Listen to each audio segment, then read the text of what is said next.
In my previous video, I showed you how to turn this graphic into a black and white graphic by clicking on the image, going to edit, and adjusting the parameters here. Now, this does take a little bit of time to adjust it to the way that you want to adjust it to.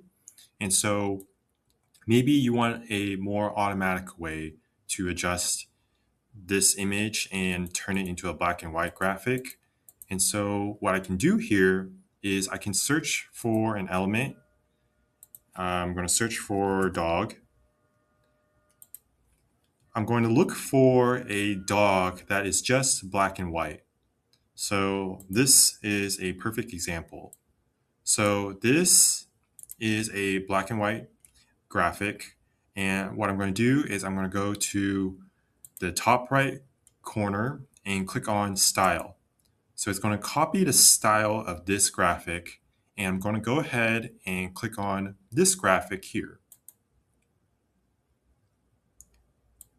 And now this graphic has turned from a colored graphic into a black and white graphic. You can also reverse the process as well. Let's say I want to make this into a colored graphic now. So I can go ahead and do the same thing. Click on Copy Style after clicking on the graphic, and then just click on the graphic that you want to change to. So now I turned this black and white graphic into a colored graphic.